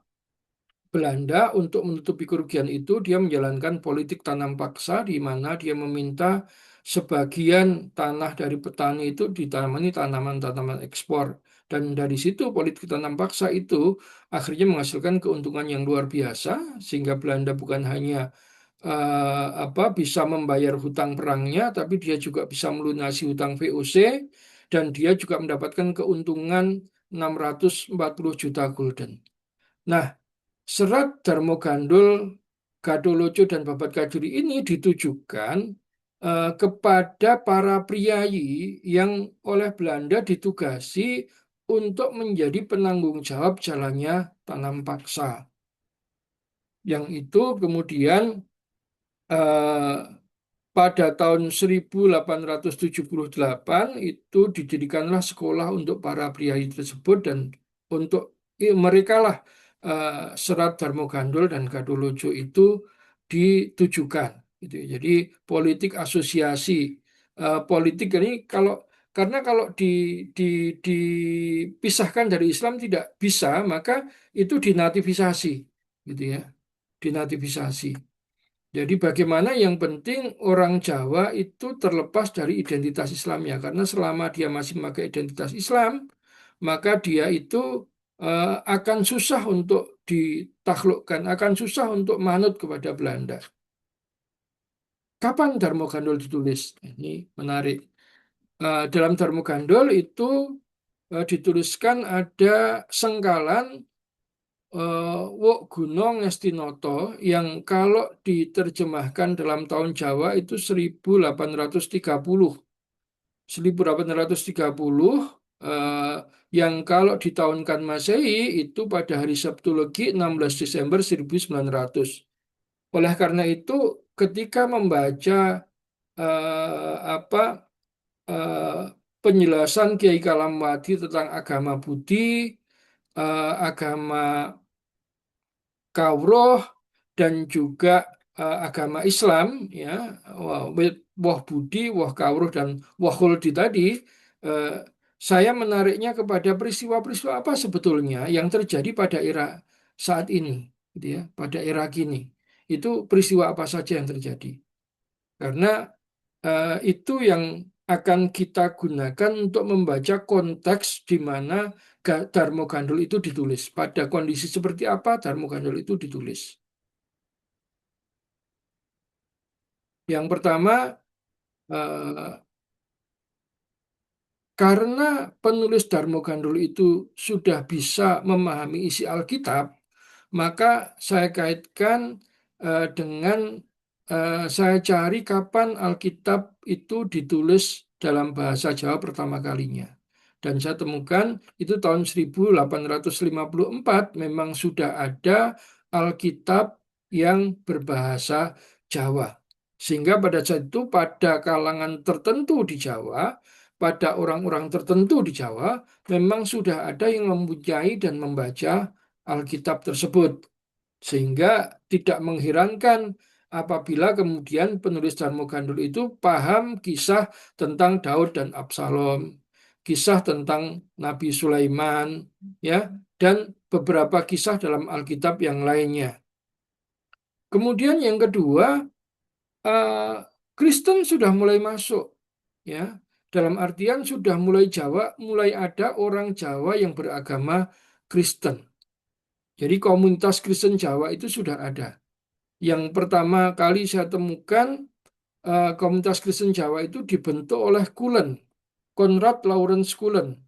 Nah, Cullen ini itu adalah eh, orang yang blasteran antara Rusia dan Jawa. Jadi bapaknya orang Rusia yang menjadi prajurit bayaran VOC, ibunya orang Jawa. Dari ayahnya dia mewarisi kekristenan, kemudian dari ibunya dia mewarisi kebudayaan Jawa. Dia pinter nembang, pinter bermain menjadi dalang dan sebagainya. Yang kemudian dia itu berhasil dengan pendekatan inkulturatif, dia berhasil untuk mengajak orang-orang Jawa itu memeluk agama Kristen, meskipun Kristen yang masih keislam-islaman. Di Kulon ini menarik karena dia meskipun keturunan blasteran, ketika terjadi program tanam paksa, dia itu eh, mengadvokasi para petani di sekelilingnya memperjuangkan agar mereka itu tidak terkena program tanam paksa. Sehingga akhirnya dia namanya itu harum di kalangan para petani yang ada di sana dan dari situlah dia kemudian mulai mengajarkan kekristenan. Nah, satu karya Kulon yang menarik yang ditulis dalam bukunya Pendeta Jan Saritonang, pendekatannya memang pendekatan kebudayaan. Jadi karena dia tahu orang Kristen itu, orang Islam itu kalau pengajian atau selamatan itu didahului dengan wiritan, maka dia membuat wiritan Kristen, ya, yang dia namakan tembang syahadat. Sun angandel Allah sawiji la ilaha illallah. Saya percaya bahwa Tuhan itu satu, tidak ada Tuhan kecuali Allah. Yesus Kristus ya Rohullah, Yesus Kristus Roh Allah kang langgungi kuasanipun. Yang punya kuasa atas segala sesuatu, la ilaha illallah, tidak ada Tuhan selain Allah, Yesus Kristus ya Rasulullah. Jadi mulai ada. Nah, nanti jemaat Kristen dari Kulon yang bercorak Jawa ini akhirnya nanti didekati oleh misionaris yang memang dari gereja resmi Belanda, ya, yaitu Johannes MD dan Jalesma. Nah, nanti akhirnya kemudian murid-murid Kulon ini meninggalkan Kulon dan berguru pada Jalesma dan MD dan akhirnya menjadi orang Kristen yang beneran, ya, orang Kristen beneran. Jadi itu cikal bakal komunitas Kristen pertama. Kemudian Sadrah. Sadrah itu berarti generasi ketiga. Kulen, kemudian nanti di bawah asuhan Johannes, murid-muridnya diasuh oleh Johannes MD dan Jalesma. Nanti kemudian ada generasinya Tunggul Wulung, dan Sadrah ini generasi pasca Tunggul Wulung. Nah, Sadrah ini lahir tahun 1835, kemudian dibaptis pada tahun 1867 pada usia 32 tahun dan mati pada usia 1089 tahun di 1924. Berarti kalau Darmo Gandul itu ditulis tahun 1900, Darmo Gandul ini ada pada puncak misionarisme Sadrah.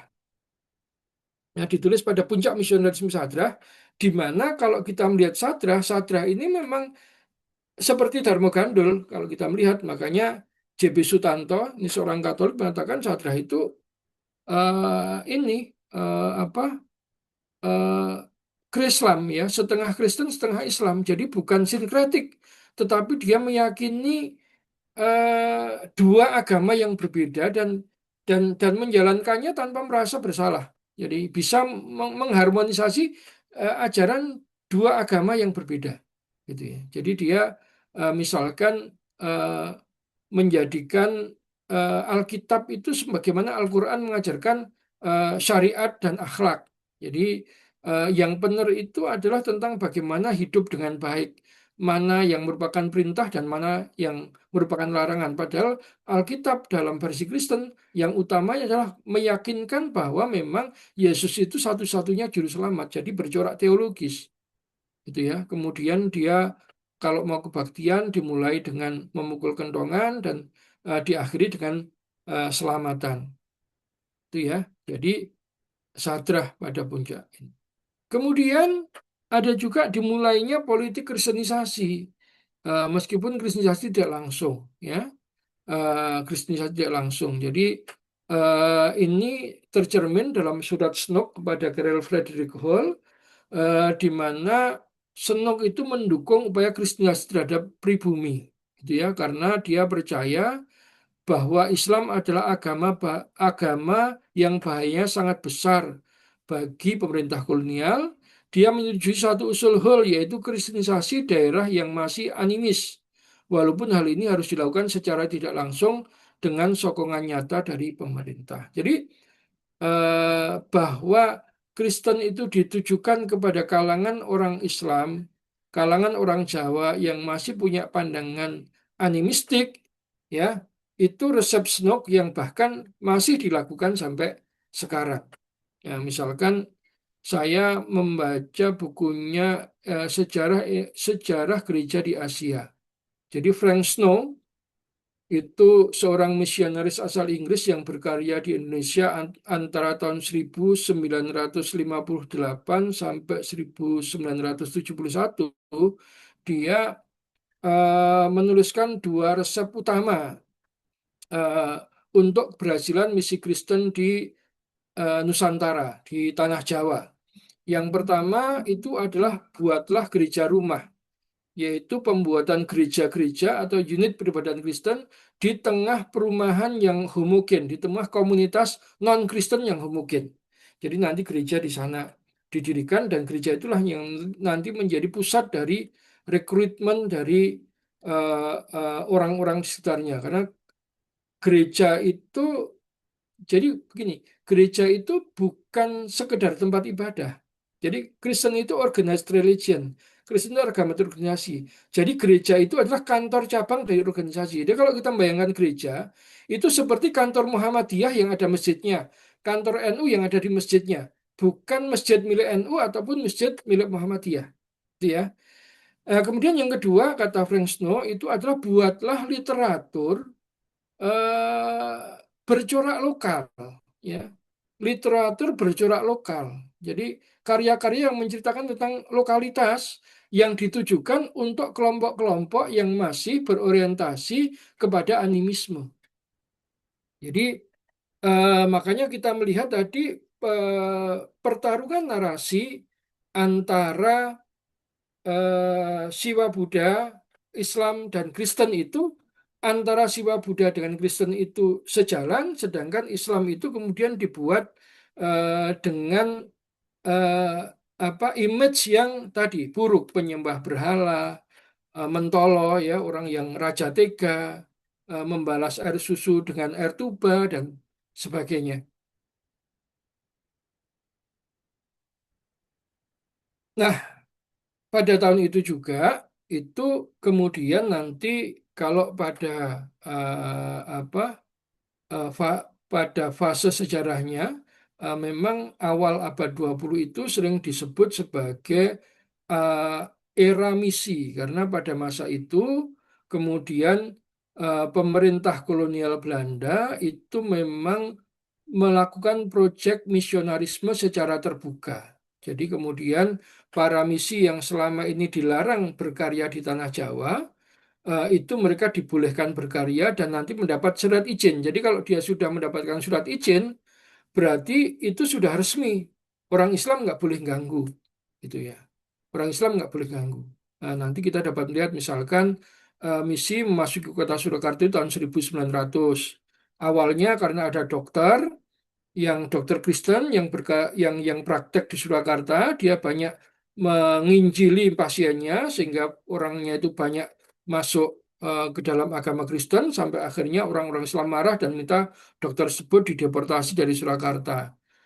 Kalau Katolik lain lagi, Katolik itu masuk dengan mendirikan sekolah dulu, sekolah dulu. Akhirnya banyak para bangsawan yang ikut sekolah Katolik karena memang kalau sekolah di sekolah Katolik itu nanti pulang ijazahnya, lulus ijazahnya bisa untuk kerja, sehingga banyak yang manfaatkan itu dan kata eh, Adi Fahrizal, salah satu yang bilang paling pintar memanfaatkan itu adalah kelompok Mangkunegaran. Jadi dia belajar ilmu modern dan memang banyak yang jadi profesional. Nah nanti makanya setelah Mangkunegoro 6, akhirnya Mangkunegoro 6 membolehkan anaknya untuk mengikut agama Kristen. Ya. Jadi itu memang ada pidato dari Ratu Wilhelmina bahwa ada kewajiban bagi bangsa Belanda untuk memperbaiki keadaan orang-orang Kristen pribumi di Hindia Belanda. Dan kemudian dia juga memberikan kesempatan yang luas bagi Yandeng untuk berkarya di bidang pendidikan dan kesehatan. Jadi eh, mungkin itu gambaran ringkas yang bisa saya sampaikan tentang konteks di mana Darmo Gandul itu ditulis, gitu ya. Jadi sebagai karya sastra dia kita ibaratkan sebagai suara zaman kala itu, di mana orang Jawa waktu itu eh, ditarik kepada tiga kutub ya, kutub agama leluhur, kutub Kristen dan eh, kutub Islam, ya. Tetapi kutub agama leluhur itu hanya semacam jalan melingkar saja. Karena orang Jawa itu kalau dikristenkan susah, maka dia dibuat melingkar kalau kata Profesor Azumati Azra.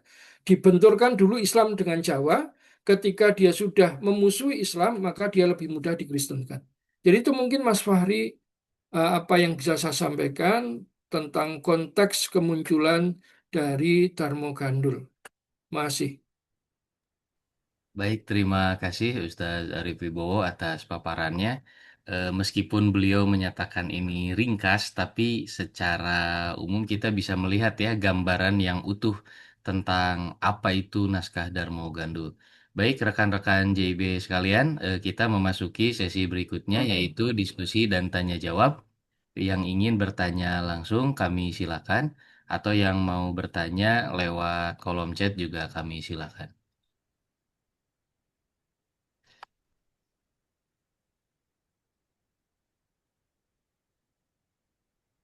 Assalamualaikum. Oke, Waalaikumsalam. Waalaikumsalam warahmatullahi. Silakan. Eh, ya, izin saya tidak menggunakan kamera karena khawatir di sini koneksinya nggak begitu bagus.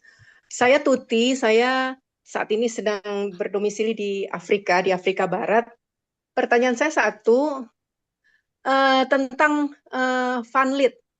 Van Lith Iya. itu kan kalau yang saya baca itu adalah orang pertama, Belanda pertama yang menyebar, mendakwahkan, menyiarkan Katolik ya. Nah, kemudian tadi Pak Arief bilang yang pertama mengkristenkan Jawa adalah Raffles. Jadi saya ingin membandingkan di mana posisi dari dua orang ini. Terima kasih. Begini, Van Lith itu belakangan, karena kan Van Lith itu Katolik ya, Van Lith itu Katolik, kemudian Belanda itu menganut gereja Calvinis, gereja Reformasi Calvinis, dia beraliran Calvinis. Nah, pada saat itu, ketika terjadi perpecahan antara Katolik dan Protestanisme, itu kan terjadi perang antar agama yang luar biasa selama 30 tahun. Sehingga waktu itu Belanda menetapkan kewajiban, menetapkan kebijakan gereja Katolik, seluruh gereja Katolik di Belanda itu ditutup, ya. Sehingga Katolik ini tidak boleh masuk, misi Katolik tidak boleh masuk berkarya di Hindia Belanda. Nah, Katolik itu boleh dimasuk kembali itu setelah Belanda dikalahkan oleh Prancis dan dia harus menandatangani Fakta Sekularisme, di mana dalam Fakta Sekularisme itu negara harus berdiri sama di hadapan semua aliran gereja. Makanya misi Katolik itu baru masuk ke tanah Jawa itu tahun 1850-an, ya. 1850-an. Dan kemudian tokoh utamanya memang Van Lith ya. Sebelum Van Lith sudah ada Pak Pater Van Hoevenaert dan sebagainya sudah ada. Tapi Van Lith ini memang tokoh utama karena Van Lith ini mampu melakukan misionarisme yang bersifat inkulturatif, yaitu bagaimana mengawinkan eh, Jawa dengan kekatolikan secara baik sehingga ada harmoni antara Katolisisme dengan Jawa. Makanya semboyannya eh, Van Lith itu 100% Jawa, 100% Katolik. Nah, jadi di situ. Jadi kalau dilihat dari masanya itu lebih dahulu Raffles. Kalau Raffles gerejanya gereja Baptis. Kalau Belanda gerejanya gereja Calvinis, gitu ya, gerejanya Calvinis. Jadi eh, lebih dulu mana? Itu lebih dulu Raffles dibandingkan dengan Van Lith. Hanya saja nanti menariknya Van Lith ini dijadikan sebagai bapak misionarisme di Indonesia. Bahkan orang Protestan itu juga mengakuinya karena Van Lith itu mampu merumuskan penginjilan yang bersifat inkulturatif, penginjilan yang berbasis kebudayaan. Jadi awal pertama kali Van Lith mendapat pengikut itu ketika suatu malam dia kedatangan 39 orang dari Kalibawang yang ingin berguru kepadanya. Dan menariknya Van Lith itu kepada 39 orang dari Kalibawang tersebut langsung bilang, "Eh, untuk menjadi Kristen, untuk menjadi Katolik, kamu itu tidak harus meninggalkan kejawaanmu. Kamu tetap bisa Katolik sekaligus menjadi orang Jawa yang baik." Dan ketika saya membaca bukunya Karel Stenbring itu menarik karena antara Van Lith dengan Sadrah itu sempat terjadi korespondensi. Nah, Sadrah ini sebetulnya gagasannya Kristen inkulturatif. Tetapi karena Calvinisme ini puritan, anti budaya, maka Sadrah ini dianggap sebagai Kristen sesat. Akhirnya dia dilarang berkarya, Sadrah ini. Nah, murid-murid Sadrah yang kemudian ketika Sadrah dilarang berkarya inilah yang kemudian akhirnya menjadi murid generasi awal dari Van Lith. Jadi Van Lith itu belakangan, lebih dulu Raffles. Tapi kita bedakan, karena ini beda. Raffles itu Protestan Baptis. Kalau Belanda Protestan Calvinis. Kalau Van Lith itu Katolik. Nah, di Indonesia, karena dia mewarisi kebijakan Belanda, di mana Katolik dan Protestan sempat berseteru rame, bahkan di Belanda pernah dilarang gerejanya, maka di Indonesia antara Katolik dengan Protestan sudah menjadi agama yang berbeda. Jadi itu penjelasan saya. Baik, terima kasih. Nggih. Selanjutnya pertanyaan di kolom chat. Kalau keberadaan tarekat Mason bebas dan teosofi, apakah ada kaitannya dengan proses kristenisasi di Jawa? Nah, ini menarik. Itu kalau di bukunya Karel Stenbring, Kramer itu kan seorang pendeta Kristen ya. Kramer itu seorang pendeta Kristen dan Kristen Katolik dengan teosofi itu berantem juga karena eh, apa teosofi ini kayak pluralisme agama ya, kayak pluralis dia eh, seperti anarkisnya, dia mencari the heart of religion. Jadi agama yang tertinggi itu kebenaran, agama yang tertinggi itu kebenaran. Makanya eh, jadi teosofi itu melampaui agama. Jadi kalau di Eropa antara Katolik dan Protestan dengan teosofi itu berantem. Tetapi di Jawa itu karena kepentingan. Jadi kata Karel Stenbring, Kramer ini meskipun dia seorang pendeta Kristen, dia memilih berpihak kepada kejawen yang banyak diasus oleh tokoh teosofi dibandingkan kepada Islam. Jadi mereka di Indonesia punya kepentingan yang sama, yaitu memerangi kelompok Islam. Sehingga di sini rukun, padahal aslinya berantem. Nah, nanti teosofi ini lebih luas karena teosofi ini untuk menjadikan mereka menganut teosofi, orang itu tidak harus keluar dari agama lama, dia tetap bisa menjadi Islam, bisa menjadi Kristen, bisa menjadi Buddha, tetapi dia sekaligus menjadi orang teosofi. Itu bisa. Jadi mengapa kemudian teosofi ini lebih luas dalam bergerak dibandingkan dengan Islam dan Kristen? Karena kalau menjadi orang Kristen itu susah di Jawa ini, karena Kristen itu sudah identik dengan agamanya para penjajah. Jadi bupati yang bahkan sudah lekat dengan budaya Indis itu tidak mau kalau dikristenkan, menolak untuk dikristenkan. Nah, Diri Krupps itu seorang bupati daerah Banjarnegara. Dia dikenal sebagai pengaku berat budaya Indis, sudah pintar dansa, minum wine, dan sebagainya. Seorang misionaris datang, Tuan Bupati, Anda ini kan sudah minum anggur seperti kita, berdansa seperti kita, Anda juga tidak sholat, tidak puasa. Kenapa Anda tidak sekalian masuk Kristen supaya sama dengan kita? Maka bupati tersebut menjawab dengan diplomatis, wahai Tuan Pendeta, sesungguhnya saya ini lebih suka punya satu Tuhan, tapi boleh punya 4 istri dibandingkan saya harus punya 3 Tuhan, tapi hanya boleh punya satu istri. Itu susah bagi saya.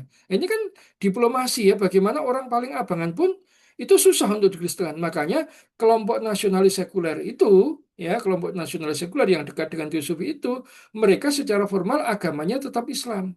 tapi pandangan politik kenegaraannya dia sangat anti kepada politik Dan Islam. sedangkan lebar video terus Kira seperti itu.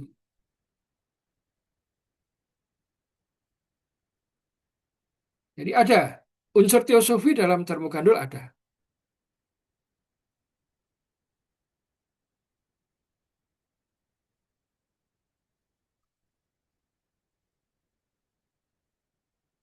Oke, baik Ustadz. Berikutnya ada pertanyaan tentang Freemasonry dan tokoh-tokoh nasional yang masuk di dalamnya itu siapa saja? Dan sampai sekarang pengikutnya aliran kepercayaan apa saja? Iya.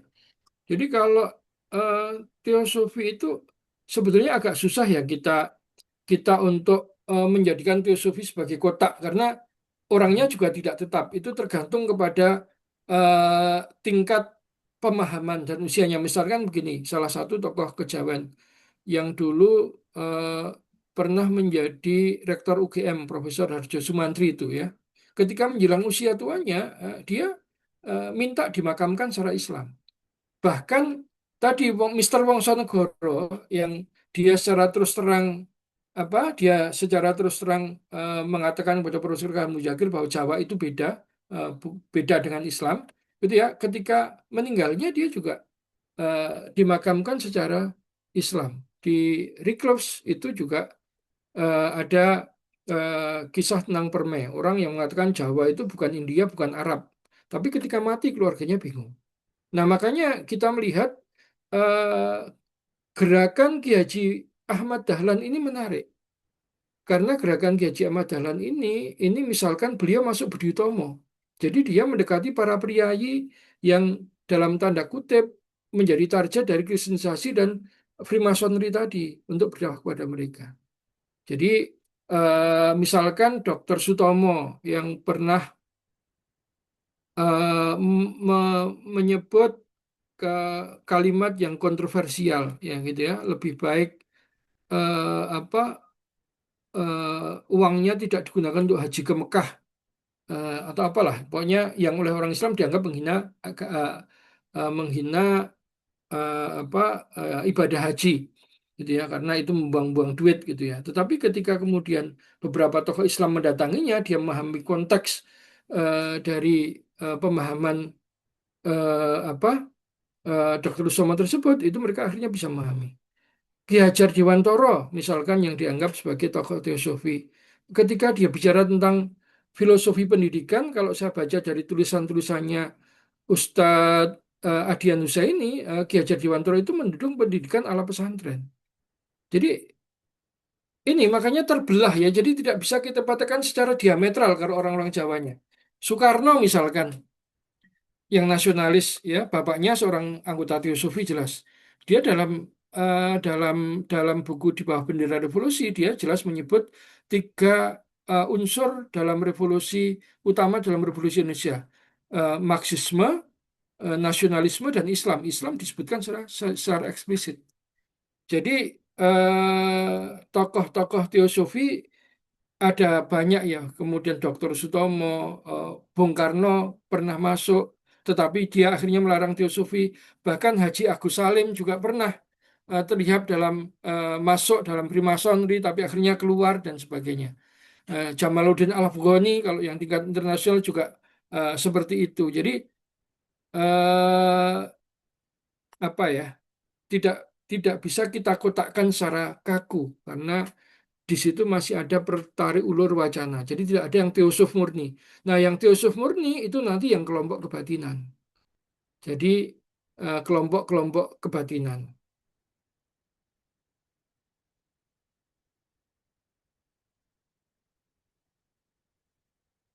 Ada lagi yang lainnya Masih mungkin. ada di kolom chat. Bagaimana pandangan para bangsawan internal keraton, baik itu Surakarta, Mangkunegaran, Yogyakarta, atau Pakualaman, terkait Darmogando ini? Ya, Apakah pada dasarnya mereka mendukung? ya. Jadi begini, itu menarik saya temukan dalam eh, tulisannya Mas Irfan Afifi ya dalam Berkaca dari Indonesia. Jadi sebetulnya kan begini. Di Jawa itu kepustakaan Islam itu berkembang dalam dua arah. Yang pertama itu kepustakaan Islam pesantren, ya, kepustakaan Islam santri itu berbasis huruf Arabigon, pusatnya di pesantren. Dia berbicara tentang akidah, syariat, dan tasawuf. Kemudian yang kedua itu adalah kepustakaan Islam Kejawen. Nah, kepustakaan Islam Kejawen ini kepustakaan Islam yang berbasis huruf Jawa, pusatnya di keraton. Jadi kalau kita datang ke Museum Neraca Pustaka, itu eh, naskah-naskah kejawen masih ada. Dan dalam penelitian Nancy Florida, itu disebut sebagai kepustakaan Islam karena memang mayoritasnya itu naskah-naskah Islam. Jadi dari 500 naskah yang diteliti itu 400 lebih itu merupakan naskah Islam. Jadi kejawen itu adalah kultur Islam Mataraman. Mereka bertanggung jawab mengislamkan komunitas-komunitas adat yang ada. Misalkan begini, eh, eh, masyarakat Samin, ya, untuk masyarakat Samin yang oleh para peneliti eh, sosiologi, antropologi dikategorikan sebagai penganut agama Adam.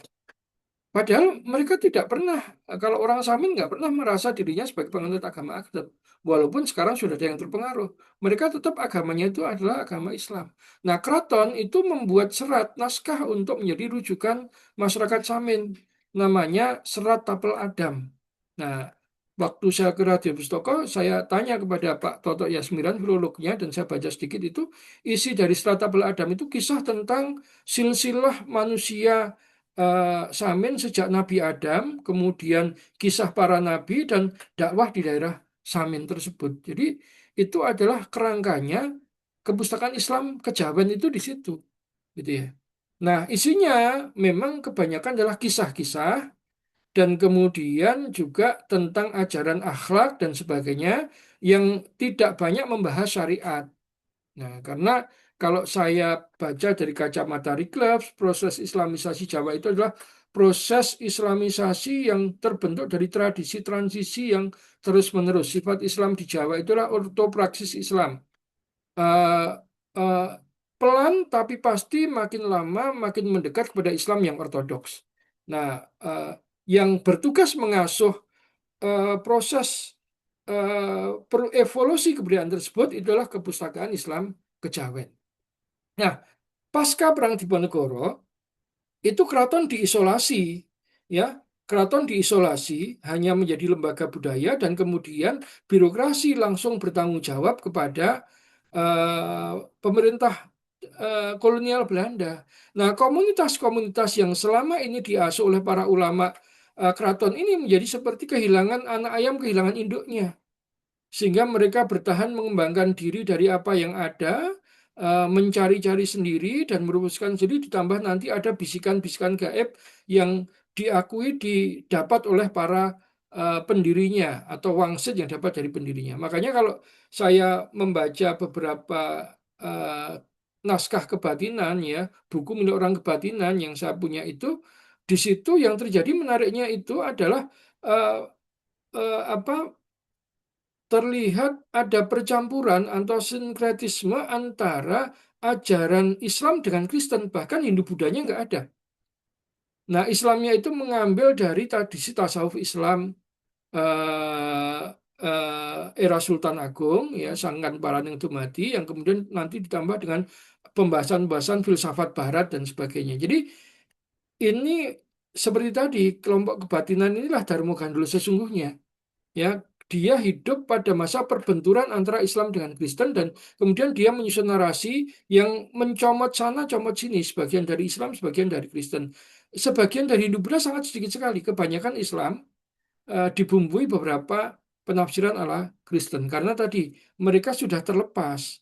Nah, ini kemudian kejawen ini menjadi apa, istilah yang dimaknai berhadapan dengan Islam, ya. Kalau tadinya kan kejawen itu kultur Islam Matraman, itu ketika kemudian Balai Pustaka menerbitkan majalah Kejawen pada tahun 1928, di mana kelompok teosofi kebatinan inilah yang kemudian rutin untuk mengisi majalah Kejawen tersebut, sehingga kemudian Kejawen ini justru berubah diasosiasikan sebagai kelompok yang berhadapan-hadapan dengan Islam. Jadi dan itu kalau bangsawan keraton itu dia masih setia kepada kelompok Islam kejawen tadi, kepada kultur Islamnya itu masih setia. Misalkan karena waktu itu penerbitan Alkitab berbahasa Jawa itu sudah dilakukan dan dibagikan kepada orang Jawa, maka namanya Ki Bagus Ngarfah. Ki Bagus Ngarfah itu adalah cucu dari Bupati Wonosobo yang merupakan salah satu prajurit utama Pangeran Diponegoro. Ya, dia mengusulkan supaya ada Al-Quran terjemahan bahasa Jawa. Waktu itu ditentang oleh pihak pesantren. Said Usman menantang, nggak boleh, Al-Quran nggak boleh diterjemahkan karena nanti maknanya bisa berubah. Tapi Ki Bagus Ngarfah melihat itu kebutuhan masyarakat. Akhirnya kemudian Ki Bagus Ngarfah ini menerjemahkan Al-Quran dalam bahasa Jawa. Setelah diterjemahkan Ki Bagus Ngarfah, kemudian nanti tata bahasa Jawanya itu diteliti oleh Ki Rekso Pustoko. Ki Rekso Pustoko itu pustakawan Mangkunegaran, ya, pustakawan Keraton Mangkunegaran. Dan nanti sebelum diterbitkan untuk umum, untuk dibuka untuk masyarakat, itu sisi sastrawinya itu diteliti oleh Ki Padmo Susastro yang merupakan murid dari Ronggo Warsito. Dan ini menariknya. Jadi para bangsawan keraton itu masih berpihak pada Islam, ya. Yang kemudian dikebatinankan itu adalah para bupati, priayi, penanggung jawab tanam paksa yang memang sudah dilepaskan dari keraton. Mereka diangkat menjadi kelompok ningrat baru yang berada langsung di bawah pemerintah kolonial Belanda. Mereka lah yang kemudian termakan teosofi, termakan kristenisasi, dan narasi-narasi yang sifatnya berhadapan-hadapan diametral dengan Islam. Gitu kira-kira jawaban saya. Baik, ini masih ada ya kita waktunya sedikit lagi tapi masih ada beberapa pertanyaan mengenai aliran Sabta Dharma, Kapribaden, Sastra Jendra, apakah ada misionaris yang masuk di sana? Karena pengikutnya banyak sekarang karena orang Abangan tidak suka kaum takfiri. Ya, ini menarik. Jadi ketika memberi pengantar bukunya Karel Stenbrink, kawan dalam pertikaian kaum kolonial dan eh, Islam di Indonesia, gitu ya, Profesor Azumadri Azra menyatakan bahwa sebetulnya karya-karya misionaris bahkan dia menyebut nama seperti Krimer, kemudian Zoetmulder di masa lalu, Bono Wiratmo, Frans Magdi Suseno, dan Jan Baker atau Rahmat Subagya di masa kini yang memperhadapkan secara diametral antara kebudayaan Jawa dengan Islam, antara etika Jawa dengan etika Islam, itu ditujukan untuk supaya ajaran Islam itu menjadi kabur bagi orang Jawa. Dia psikologisnya berada dalam tarikan apakah harus menjadi Jawa sejati atau harus menjadi Islam sejati. Kalau menjadi Islam sejati berarti tidak boleh terlalu Jawa. Kalau menjadi Jawa yang sejati tidak mungkin kamu itu menjadi terlalu Islam. Jadi psikologinya terombang-ambing. Karena apa? Orang yang terombang-ambing psikologinya ini nanti lebih mudah dikristenkan. Dan ini yang terjadi pada kelompok kebatinan. Saya pernah berdiskusi dengan Mas Irfan Afifi tentang kelompok Pangestu. Jadi Mas Irfan Afifi cerita, Pak Dinarto itu sebetulnya orang yang Islamnya sangat bagus. Dia dari kalangan tadi kelompok Islam kejawen tadi, bertemu pada kesukaan Islam kejawen. Jadi Pak Dinarto itu kalau sehabis sholat subuh dia selalu zikir sampai matahari terbit dan kemudian melakukan sholat syuruk. Itu setiap hari, gitu ya. Nah, kemudian dia mengajar murid-muridnya dari berbagai kalangan tadi. Nah, yang menjadi problem adalah ajaran-ajaran Pak Dinarto itu ditulis oleh muridnya yang beragama Kristen, ya. Jadi, tetapi belum bisa ditelusur nih siapa murid tersebut, orangnya mana. Tapi cerita tuturnya seperti itu. Karena kemudian kalau saya baca buku Wirid Sasongko Jatinya Pak Dinarto itu nampak jelas sekali terjadi percampuran antara Islam dan Kristen. Sebetulnya ketika menjelaskan tentang Tripuruso itu Pak Dinarto bertumbuh pada martabat 7 Syekh Burhanpuri. Ada Ahad, Wahid Ahadiyah. Tetapi kemudian di tangan muridnya itu menjadi Suksmo Sejati, Suksmo Kawekas, dan Roh Suci yang sudah mirip dengan filosofi Trinitarian. Bukan lagi filosofi Wahdatul Wujudnya martabat 7. Nah, tapi ini harus didalami lagi. Nah, itu salah satu contohnya. Kemudian misalkan Sabto Dharma. Nah, dari yang saya pelajari Sabto Dharma itu masih sebetulnya dia mencoba menggali eh, konsep ketuhanan versi luhur tapi sudah tidak bisa. Sehingga dia mengkonsepkan Tuhan yang mempunyai 5 sifat itu maha adil, maha apa ya. 3 di antaranya itu bersumber dari sifat-sifat Tuhan yang ada dalam Islam. Jadi sudah tidak mungkin lagi mereka mencari sumber di luar Islam. Gitu. Makanya kalau kita perhatikan mayoritas ajaran-ajaran kebatinan itu unsur tasawuf Islamnya masih kental. Walaupun pada generasi sekarang mereka mencoba untuk menghilangkan itu, tapi nggak bisa, jejaknya sudah terlanjur kuat, gitu ya. Kira-kira itu yang bisa saya sampaikan, ya. Baik. Kalau soal materi yang disampaikan ini, adakah buku yang bisa dirujuk? Karena katanya kalau merujuk ke Darmo Gandul bahasanya tidak bisa kami pahami. Enggak, ini yang saya menurut ini Darmo Gandul Damara Sesongko ini menarik karena dia mengulas, kemudian menyertakan teks asli bahasa Jawa dan terjemahannya. Nah, jadi bisa ini bisa bisa bisa dibaca. Kemudian selain itu kalau saya buku yang cukup menjelaskan konteksnya itu buku Mengislamkan Jawa, Sejarah Kristenisasi di Jawa dan para Pentangnya dari 1830 sampai sekarang. Ini cukup bisa untuk menjelaskan konteks dari Darmo Gandul tersebut. Nah, kemudian eh, khasnya dari apa kepustakaan Islam Kejawen pada saat itu, ya Ronggo Warsito dan teman-temannya itu.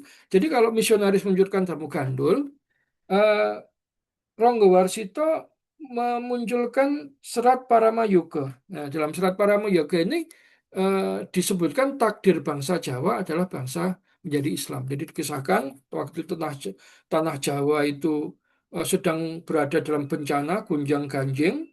Dewa-dewa Hindu mau datang ke tanah Jawa, tapi dia ditahan, nggak boleh sampai ke tanah Jawa, ditahan oleh Wisnu. Hanya boleh sampai di tanah seberang. Kalau sampai menyeberang ke Jawa, itu akan dipanah karena kamu adalah masa lalu bagi orang Jawa. Dan orang Jawa itu mencari guru yang bisa menenangkan tanah Jawa. Dia berguru kepada Yesus. Nah, berguru pada Nabi Isa, tapi oleh Nabi Isa dikatakan kamu enggak, kamu itu bukan murid saya. Kamu harus berguru kepada Muhammad. Nah, nanti kemudian akhirnya orang Jawa berguru pada Nabi Muhammad dan menetapi takdirnya sebagai bangsa Muslim. Itu menarik, ya menariknya di sana. Jadi ketika saya membaca sastra-sastra kejawen karya Pujangga Jawa tahun 1900-an itu seperti sastra perlawanan. Pihak kolonial menerbitkan apa, nanti orang Jawa menerbitkan yang sebaliknya. Pihak kolonial mengatakan bahwa Aji Soko itu dari India, ya, dari India yang kemudian memberadabkan Jawa. Ronggo Warsito dan teman-temannya menunjukkan bahwa Aji Soko itulah keturunan dari Nabi Ismail. Nah, itu pertarungannya di sana. Jadi itu bukunya. Kemudian ini buku Saya Jawa dan Islam kayak Mas Irwan Afifi. Ini buku ini menurut saya istimewa karena setelah membaca buku ini saya menjadi paham kenapa pada masa kecil saya itu tidak pernah merasa terpecah. Ya saya suka nonton wayang, suka kebudayaan Jawa, tetapi kita itu juga tetap berusaha menjadi orang Islam yang baik. Itu bagaimana ngeblend ya Islam dan Jawa itu betul-betul bisa ngeblend membentuk campuran yang sempurna itu dari bukunya Mas Yai Irfan Afifi ini dan di sini digambarkan konteks eh, terbentuknya naskah-naskah anti-Islam itu pada masa mana. Jadi juga sama disebutkan kepentingannya adalah untuk menaklukkan menjinakkan tanah Jawa. Kemudian bukunya Nancy Florida, Islam dan Jawa pada masa kolonial. Itu juga eh, menurut saya bisa untuk menjelaskan apa itu naskah Islam kejawen. Jadi itu, Mas Fahri. Baik, ada yang raise hand, silahkan langsung kepada pertanyaannya ya. Kita waktunya sebentar lagi. Assalamualaikum warahmatullahi wabarakatuh. Waalaikumsalam warahmatullahi wabarakatuh. Izin tanya Ustadz. Saya terus terang saya masih awam ya. Jadi saya cuma ikut di grup JIB. Jadi saya ini lihat judulnya menarik. Saya coba gabung. Jadi eh, sebenarnya perbedaan kejawen sama abangan itu apa Ustadz ya? Itu aja. Nah itu Iya, aja pertanyaan ya saya. itu Sama dia. tadi ada yang nanya soal tokoh-tokoh ya. Mungkin bisa di tokoh-tokoh apa teosofi terus Freemason yang ada di Indonesia mungkin bisa baca buku Ustadz Artawijaya kalau Iya, nggak salah ada iya, buku-buku ada. Freemason dari beliau itu ada tokoh-tokohnya. Terima Iya, kasih Ustadz. Wabarakatuh. ada lagi yang karya Nugraha siapa itu yang eh, apa Freemasonry dan Teosofi dan Elit Nasional Indonesia itu juga bagus. Tapi saya sudah punya tapi belum baca, gitu ya. Jadi begini, kalau abangan itu sebetulnya terkait dengan tingkat kefahaman orang tentang Islam. Jadi abangan itu orang yang awam dalam agama. Jadi kalau kata Riklaf, penanda keislaman orang Jawa. Jadi pada masa lalu Islam itu adalah agama bangsa Jawa. Agama bangsa Jawa itu dicirikan dengan apa yang disebut sebagai sintesis mistik Islam Jawa. Apa itu sintesis mistik Islam Jawa? Yang pertama, orang Jawa sudah mengakui bahwa Islam itu adalah agama mereka. Mereka mengakui kebenaran itu ada dalam rukun iman dan rukun Islam. Kemudian yang ketiga, makhluk-makhluk adikodrati yang selama ini menjadi eh,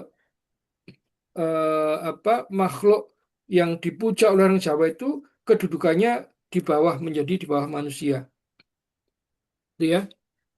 Itu. Nah, eh, dalam sintesis mistik Islam Jawa ini memang sejak dulu eh, kalau kita mengaca pada Dr. Dudordin Masad, jadi Islamisasi di tanah Jawa itu ada dua hal.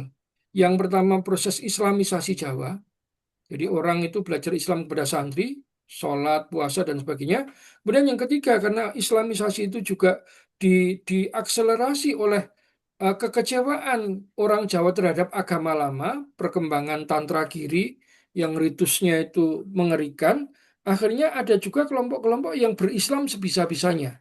Nah, kelompok yang berislam sebisa-bisanya ini, kalau menurut Dr. Durin Masa disebut sebagai orang yang melakukan proses Jawanisasi Islam. Jadi yang penting mereka serap-serap nilai Islam dan dimasukkan dalam tradisi-tradisi mereka. Kelompok abangan, tetapi antara Islamisasi Jawa dengan Jawanisasi Islam itu sebetulnya berjalan simultan. Nanti ada tradisi yang menghubungkan mereka. Tradisi tahlilan misalkan itu mempertemukan antara kelompok abangan dan kelompok santri. Sehingga akhirnya secara perlahan kelompok abangan ini tersantrikan. Makanya orang abangan itu kalau ditanya, kok belum sholat, kok tidak sholat, tidak puasa, maka mereka menjawabnya, kulo dereng saged nglampahi. Saya belum bisa menjalani. Bukan saya tidak mau menjalani. Karena mereka tidak ada penolakan terhadap syariat. Itu abangan. Abangan pada masa lalu artinya agama formalnya sudah Islam tapi belum menjalankan syariat Islam. Jadi, tapi ini cair karena nanti biasanya ada usia pertobatan, usia 40, itu mereka mulai belajar sholat, mulai belajar membaca Al-Quran dan sebagainya. Itu kelompok abangan. Nah, kalau kelompok kejawen, ya, itu adalah kultur Islam masyarakat Mataraman di mana orang Jawa itu punya metode sendiri dalam menghayati keislaman mereka. Jadi misalkan dalam hal mencari ilmu itu ada satu tembang yang sangat bagus. Ilmu iku kelakuannya kan dilaku. Ilmu itu eh, eh, berjalannya itu dengan lelaku. Jadi bukan hanya teori, tapi juga pelatihan-pelatihan. Makanya jangan heran misalkan dalam tradisi masyarakat Kejawen itu, ketika memperingati satu suro, mereka melakukan topo bisu keliling keraton. Itu kultur Islam Kejawen. Karena bisa dibayangkan Rasulullah itu hijrah ke Madinah itu harus diam-diam. Kalau dia terus terang, dia akan diburu banyak musuhnya. Harus bisa menahan diri untuk tidak mengumumkan. Maka dilalui dengan topo bisu itu cara pelatihan orang Jawa. Sehingga orang Jawa itu dikenal sebagai orang yang paling bisa menjaga emosinya. dia berbicara dengan bahasa sekunder, bukan dengan bahasa spontan.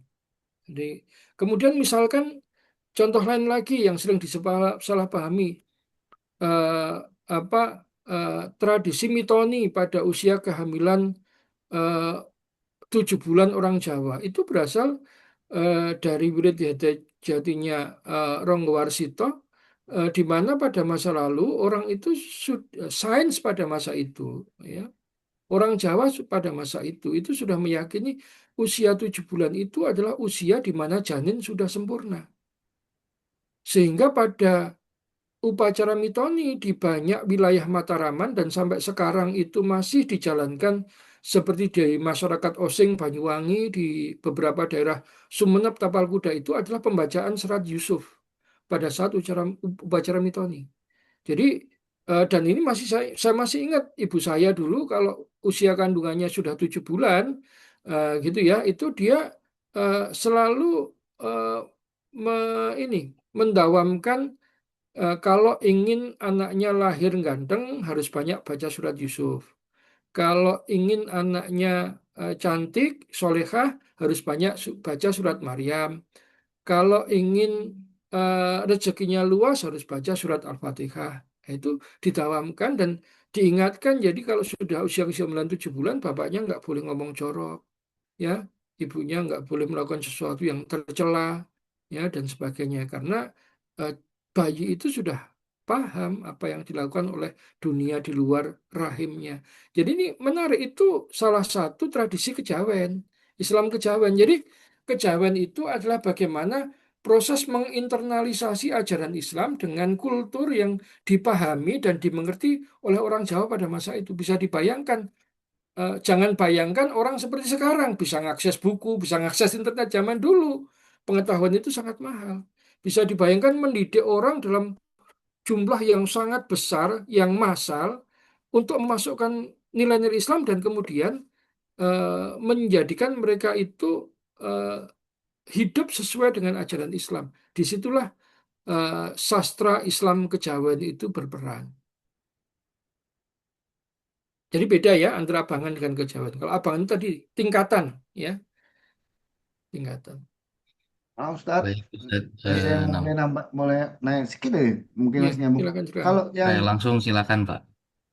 kalau apakah kejawen itu sudah pasti, bukan, maksudnya gimana? Apakah abangan itu sudah pasti kejawen atau kejawen itu sudah pasti abangan? Maksudnya hubungannya itu apa gimana, Enggak, Ustaz? Hubungan antara abangan tadi dan kejawen itu aja. enggak. Abangan itu sebetulnya muncul ketika kemudian Gates, ya, Gates itu meneliti tentang Muslim Jawa. Dia kemudian membagi 3 kelompok Muslim Jawa. Kelompok pertama santri itu yang keagamaannya berorientasi pada teks-teks akidah dan syariah. Kelompok abangan yang kemudian keagamannya itu bertumpu pada selamatan, gitu ya, dan ketakutan pada makhluk halus. Kemudian yang ketiga kelompok priayi yang kemudian orientasi agamanya itu masih mengacu pada kultur agama lama Hindu-Buddha karena mereka senang wayang. Tetapi Gates itu juga bingung juga karena dia temukan ada kultur santri baik dalam abangan maupun priayi. Jadi dia temukan para priayi itu juga kalau punya anak, anaknya dipanggilkan guru ngaji. Kalau usia tua, para priayi itu juga rajin ke masjid. Kalau bisa melihat misalkan orang abangan itu bertumpu pada kultur selamatan, dari 22 selamatan yang ditulis oleh Gates dan selamatannya orang Jawa, itu 80%-nya itu selamatan Islam.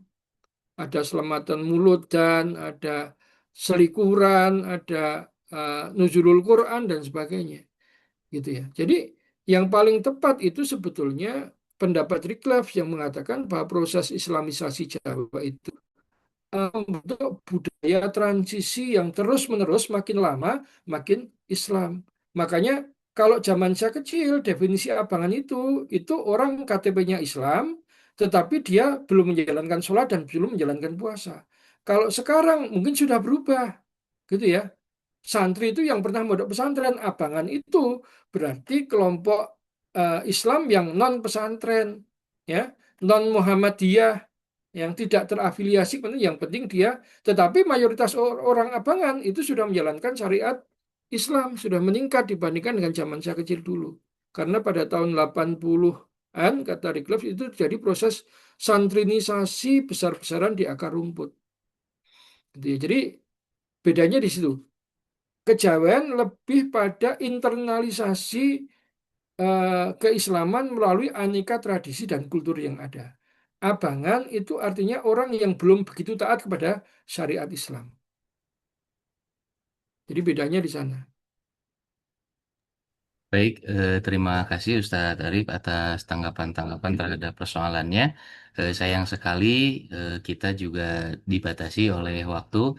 Kawan-kawan sekalian, insya Allah dengan antusiasme seperti ini, mudah-mudahan dalam waktu yang tidak terlalu lama, Jejak Islam untuk Bangsa bisa mengadakan sekolah sejarah mengenai Islam dan kebudayaan Jawa.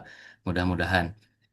Salah satunya tentu dengan Ustadz Arif ini agar kita bisa lebih intens ya dalam mengkaji tentang kaitan Islam dengan kebudayaan Jawa. Terima kasih atas perhatiannya, terutama kami aturkan juga terima kasih teriring doa jazakumullah khairan katsir kepada Ustadz Arif Wibowo atas paparannya yang begitu bernas ini, daging semua ya yang kita simak malam ini. Insya Allah kita jumpa lagi di waktu yang akan datang. Saya Fahri Nur Zaman dari Jejak Islam untuk Bangsa. Mohon undur diri serta mohon maaf apabila ada kesalahan kata dan hal-hal yang kurang berkenan selama memandu acara ini. Insya Allah kita jumpa lagi. Terima kasih. Aku lu qauli hadza wa astaghfirullah li wa lakum. Wassalamualaikum warahmatullahi wabarakatuh. Waalaikumsalam warahmatullahi